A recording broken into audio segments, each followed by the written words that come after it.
There's a chance you guys might patch things up.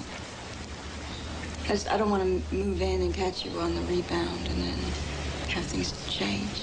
A New York woman advertises for a roommate and gets the wrong one in Single White Female, one of 5 new movies we'll be reviewing this week on Siskel and Ebert. I'm Roger Ebert of the Chicago Sun-Times. And I'm Gene Siskel of the Chicago Tribune, and Single White Female is yet another one of those you can't trust the person right next to you movies, a trend that began a couple of years ago with A Weird Affair and Fatal Attraction, then A Strange Renter in Pacific Heights, A Cruel Husband in Sleeping with the Enemy, a crazed babysitter in The Hand That Rocks the Cradle, a sadistic cop in Unlawful Entry, and now the roommate from hell in Single White Female. Bridget Fonda plays a very put-together young woman whose boyfriend splits and leaves her with an extra bedroom, which she fills with a nutcase, a shy, seemingly mousy type, of course, well played by Jennifer Jason Leigh, who becomes increasingly possessive about their relationship. Where the hell have you been? God. Hattie, what are you doing in my room? Among the many things that bug Jennifer Jason Leigh is that she just isn't as pretty as Bridget Fonda, who is now back with her boyfriend. You're in a different league. I know that. You have this great personality. You've got this great style. You're running your own business. Of course, getting rid of your roommate in a picture like this isn't easy, as Single White Female builds to a predictable, violent conclusion. You've been a good roommate. It's just, this is the man I'm going to marry. I want us to start our lives together. Well, he will cheat on you again. That's a promise. And when he does, don't come running to me, okay? Because I've had it with you. And you're so weak. Naturally ominous. Now, it would be easy to say the Single White Female is absorbing until the rather standard violent third act, but I found a weakness before that. I watched these fine actresses in service of an old formula, the formula of the smart characters acting dumb because it's easier to move along the plot that way, and the more recent formula of hate as the dominant emotion in American movies. Single White Female is a well-acted formula picture, but I found it to be a formula nonetheless. I guess I liked it better than you did. In fact, I know I did. It may have been a formula picture, and indeed, in the last hour, it is a formula series of close calls, and people escape, and then they're captured again, and then something else happens. But you know what I liked about it? It was directed by Barbet Schroeder, who made Barfly and Reversal of Fortune. Right. He is fascinated by deviant personalities, and what he does here, I think, is he puts a little twist in this movie and brings it right over the top, because in other hands it could have been just as much of a formula as you're talking about, but it seems to me that his style is what saves I didn't find it that stylish, actually. I was surprised that a guy of his talent, he's going to Hollywood now. They do this all the time. You make a distinguished picture like Reversal of Fortune, then Hollywood takes you over and they stick you into a formula that I don't think is worthy of him. And the other thing, when you talk about the last hour, this is probably only a 100-minute movie, so more than half of it, I agree with you. I didn't have my stopwatch out, Gene, but what I'm saying is I don't think he did this just because he went Hollywood or something. I think he went it because he was probably very interested in the material. And the other thing is that bothers me is that you do have this split between the material and these two good young actresses, and I thought, why wouldn't there be more pride in directing? Why wouldn't there be more pride in trying to put a different spin on the second hour of the picture? I don't know. Our next movie is Little Nemo, Adventures in Slumberland, an animated feature inspired by the classic comic strip from the early decades of this century. The movie is a cooperative effort of American writers and voiceover actors and representatives of the new wave of Japanese animation. His work is highly valued by animation fans, but is just now starting to surface in the mainstream. And based on this film, the animation is very much worth watching, although the story could be a lot more interesting. The animation is consistently interesting, especially in the way it surprises us with its twists and turns as familiar objects take on unfamiliar shapes. The movie suffers, however, from its little hero, whose vocabulary is mostly limited to piping up for lines like yippee and oh no. There isn't any real sense of adventure or excitement here, although I imagine maybe younger kids, maybe real younger kids, might simply enjoy the great-looking visuals. You mean kids who have never seen a movie before? The interest in this film, which is more academic than anything else, is it's an example of some real good animation that's coming out of Japan. Yeah, I didn't think that animation was that interesting. There have been other pictures that I think have been better, but I found this to be a very depressing experience because the guy is so dull. I mean, yeah. When he flies, in the first moment, if the movie can't capture you when he flies, you know, flying is one of the great fantasies for everybody, and kids in particular, and this is fun. I mean, that's desperate. Yeah. And the movie is very desperate. In addition, I don't know which is really more frightening, Slumberland or Nightmareland, because Slumberland, his normal world, is so it seems like it's kind of machine-made out of some cross-cultural thing, like the bad toys that you might buy when you visit a tall building, you know, and they have the little souvenir shops, the stuff with too many filigrees on them. I thought it was kind of ugly. Well, you know, one of the things about animated features frequently has been that the protagonists are the least interesting people in them. Not anymore. And the recent Disney stuff, yes. Beauty and the Beast and Little Mermaid, have protagonists, Beauty and the Mermaid, who are active and intelligent and involved in the world. Right. But this movie is a throwback to that older tradition where the hero is just kind of an eyewitness to everything that's happening around him, and he's really a boring character. As you know, I have young children. I wouldn't let them get anywhere near this picture. It's very bad. Coming up next, Willem Dafoe co-stars with Susan Sarandon and Dana Delaney in Light Sleeper. Is there something you want to say? What's up? We were happy. We were miserable. We were either scoring or coming down, mostly coming down. No, we had good times. That's Willem Dafoe as a drug delivery man in Light Sleeper, the latest film from Paul Schrader, who came to fame 17 years ago with his script about another New York loner who cruises the city at night, Travis Bickle, Robert De Niro's character, of course, in Taxi Driver. Light Sleeper, however, is not as powerful, principally because of a weak ending that mimics Taxi Driver too closely. Dafoe plays a character who works for an upscale drug dealer, nicely played by Susan Sarandon as a worldly-wise tough guy with maybe a hole in her heart. They're both concerned about the future of the drug business now that crack has taken over. I'm thinking about taking some music courses. Sound editing, mixing. Didn't you already do that? No, that was acting. No, that was modeling. During his travels through the city, Dafoe tries to reestablish a relationship with his former girlfriend, Dana Delaney, who's given up drugs and has remained clean for 4 years. She knows getting back with him would be poisonous. You were an encyclopedia of suicidal fantasies. I heard every one. I mean, nobody could clear a room like you, John. But she's a moth drawn to his flame in the film's most interesting relationship, and they do sleep together one more time, much to her later dismay. Please get dressed and leave as soon as you can. I have a key. Bye. Marianne. It's my fault. I don't know why this story has to have a violent conclusion, but it does, and it begins with Dafoe buying a gun. Look, I've never used one of these before. How do you do? Simple. Put the bullets in, point it at the bad guys, pull the trigger, and they fall down. Once again, third act troubles. The third act of Light Sleeper echoes a lot of Taxi Driver, and obviously Paul Schrader is smart enough to know exactly what he's doing. But all I can say, without giving away too much, is that I didn't find the violence as well motivated in this film as in Taxi Driver, nor the life goes on ending. What does work and what does recommend the film are a series of really fine performances, well-drawn characters, and a general mood of ennui and desperation that marks the once fashionable drug culture. I'm voting thumbs up on this picture because of the performances and the characterizations, but with big reservations. You know, I feel that Schrader in this film is trying to deliberately do a variation on a theme. Obviously, oh, yes, he is. He wrote Taxi Driver. He knows all about Taxi Driver, and anyone as familiar with that movie as we are can see how some of the acts have parallels here.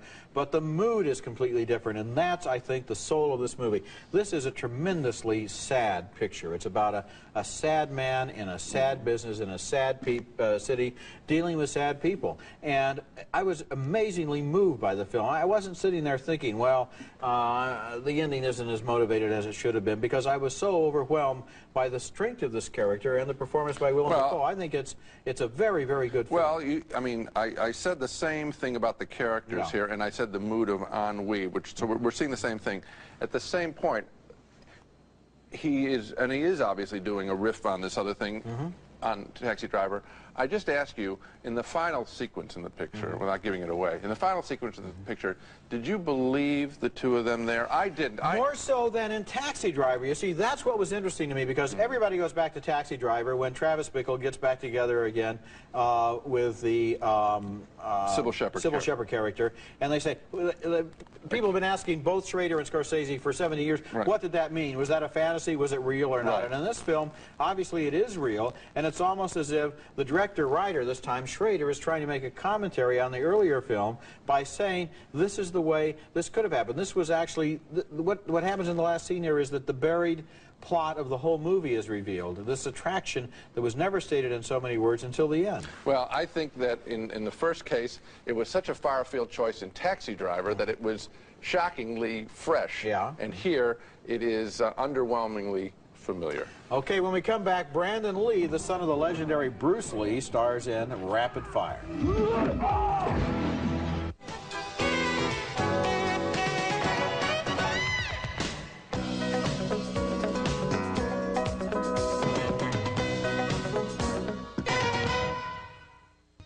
Some sick kid over there in a black jacket. He saw me wax hang. You heard him moving.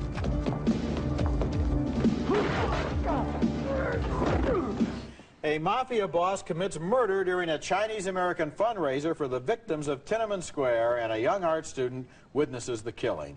But this isn't just any art student. It's a character played by Brandon Lee, son of Bruce Lee, or as the press releases inevitably refer to him as, the legendary Bruce Lee. And he's not only an artist, but a martial artist whose karate skills will be on view over and over and over and over again in Rapid Fire. In the movie, Lee is caught in a vice between Asian drug lords, the mafia, crooked Chicago cops who pretend to be his bodyguards but really want to kill him, and good Chicago cops who are trying to protect him, but he doesn't know who to trust.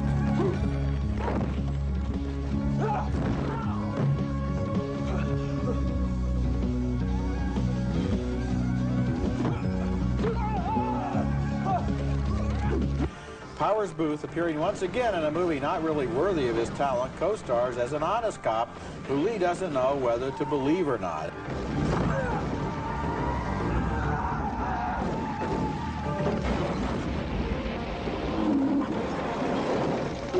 There is obviously a market for movies like Rapid Fire, and every summer we get 3 or 4 of them, extravaganzas of gunfire and explosions, car chases, and of course lots and lots and lots of exploding cars. Every gas tank always goes up with these cars, and all of those elaborately choreographed fight scenes.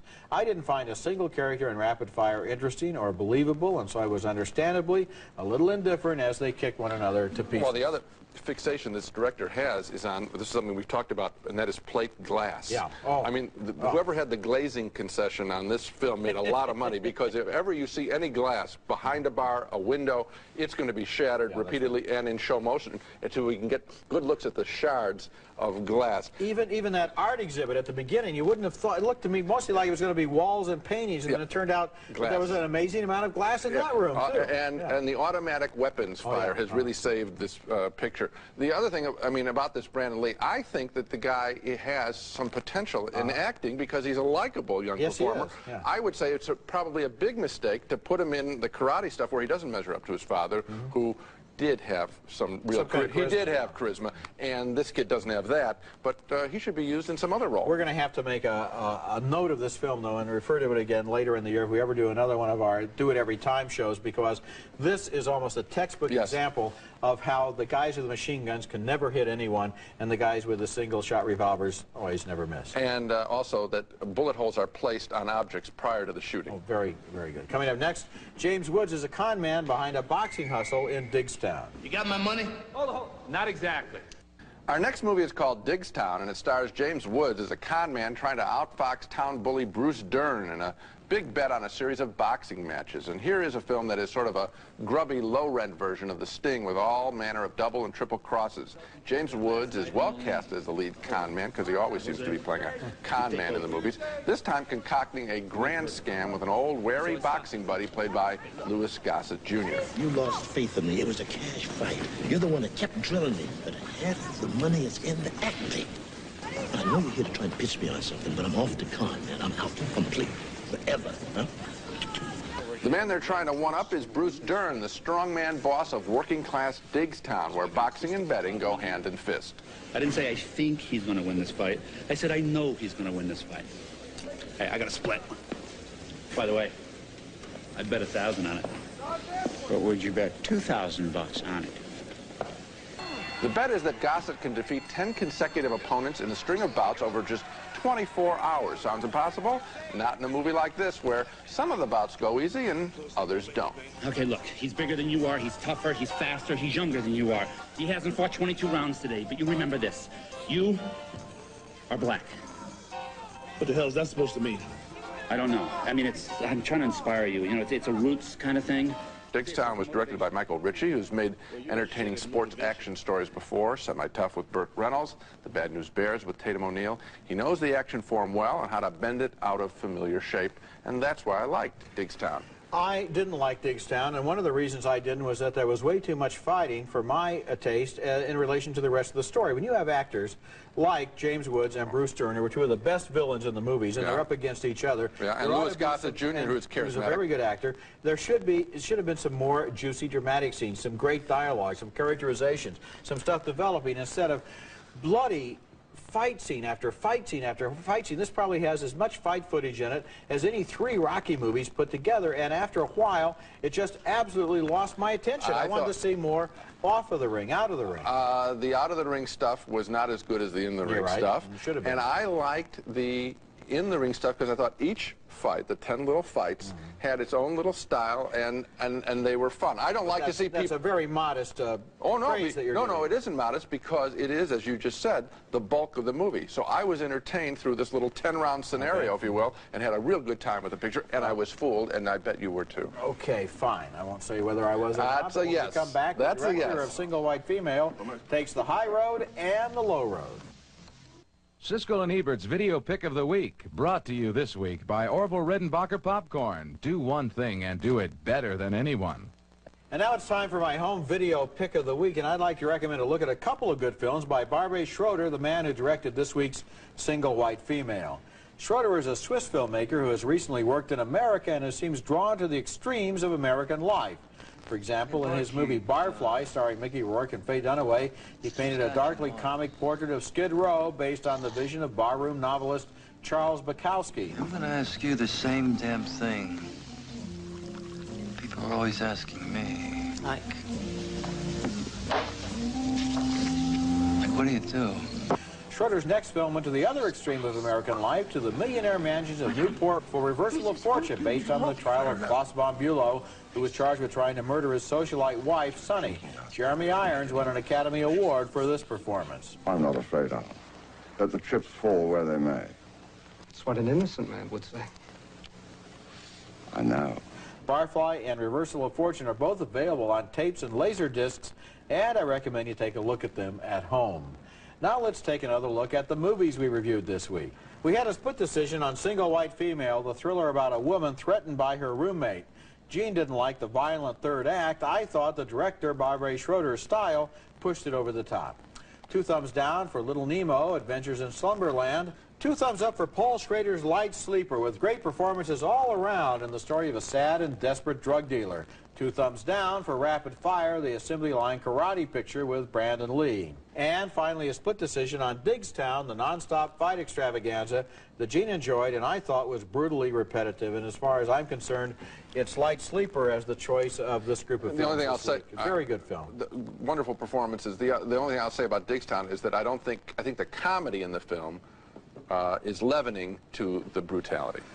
That's it for this week. Next time we'll be back with reviews of more big end-of-the-summer movies, including the comedy Honeymoon in Vegas with James Caan as a widow gambler trying to bust up happy couple Nicolas Cage and Sarah Jessica Parker. And we'll also review Christopher Columbus, The Discovery. You know the story, I think. This one features Tom Selleck and Marlon Brando. That's next week, and until then, the balcony is closed.